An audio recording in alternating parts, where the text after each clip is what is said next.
Hi guys, Darth Deuces, and I'm back with another Marvel figure review. And we're going to be looking at another Infinite Series figure, and this time we're going to be looking at Sandman.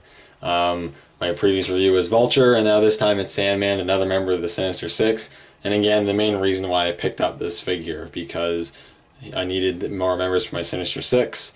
I have 5 members now, I just need to get one more member. I think either Rhino, Electro, or Chameleon. I think I actually saw a Chameleon figure has actually been released in the Infinite Series line, but I haven't seen it in stores at all, which just really sucks. But hopefully maybe I'll find that one soon, or maybe I'll stumble upon an Electro or Sandman Marvel Universe down the road. Who knows? But we have Sandman here, and now we're going to take a look at this figure. And despite the Vulture figure, this figure is quite nice. There's not very many problems with it. Now, I have the normal sort of looking Sandman. There is actually a variant where he's painted all in like a sand color. Call it his, I don't know, pure sand form or whatever you want to call it. So there's 2 variants of this figure out there. I chose to go with this version of the figure, but if you're a fan of the character, you might want to get both, or if you like the other one better, you might want to get that one instead. The other one just makes it look like he's just all sand, which is cool. But I want to get the one where he has his clothes, the more classic looking one. But yeah, this is a very cool figure. So take a look at the sculpting and paint on this guy first. Straighten him out here. Oh. Oh, and I just popped off his head. So awesome. Sorry about that. Okay. So getting close here. Here's a head sculpt, and head sculpt's quite nice. I really do like it. I do have a little paint error on his forehead there, but aside from that, the hair is nicely sculpted, and I like the head sculpt. I think it looks pretty good. The eyes, well, maybe slightly too big, are still painted nicely. Eyebrows are sculpted and painted well. I really don't have any issues with this head sculpt. The rest of the figure is pretty cool. He's got quite the muscle-bound torso, which is appropriate for the character. He's got the green shirt on with the dark green stripes, which is classic looking Sandman, which is really cool. As you can tell, each arm or each hand is actually sculpted in a sand morphing sort of design. So you have his right hand is just his normal hand, but sculpted larger and it's sand. And it's nice, you got the sand texture sculpted on there with some nice darker brown brushing in there to bring out some of the details and texture, and it looks really, really nice.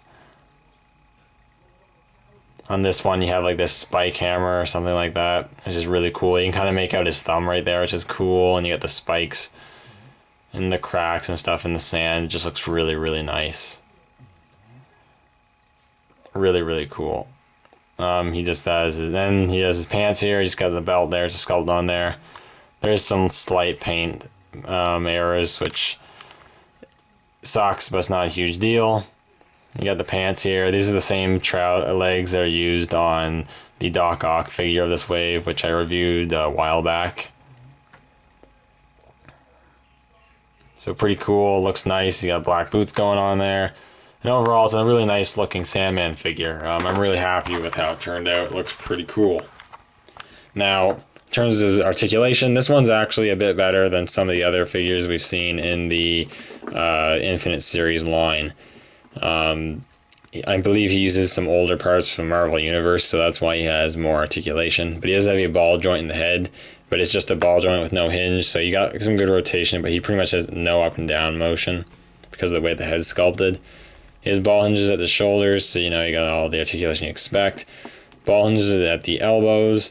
Unfortunately, no swivel wrists or whatever, which I don't know why they didn't do, considering the swivel forearms on this guy would have been super simple to do. But he don't have swivel wrists, which kind of sucks. It doesn't take away too much from the figure. You can still get him to rotate around and stuff, but it just would have been nice to have that swivel there. He has a ball joint in the torso. Mine's quite loose. I don't know if that's with all of them or just mine. Let me know if you have this figure, if you know, but mine's quite loose. But he does have that. It's still nice to see some torso articulation. No swivel there. He has ball joints at the hips, so you can kick out a decent amount and you can get him to go out a bit. Again, it's a little, it likes the elastic back one, but you got the ball joint there, which is cool.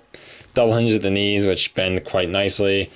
And I believe he does have a ball joint to the ankle, but because of the pant leg sculpt and the boot, you're not going to get a whole lot of articulation out of that besides some rotation.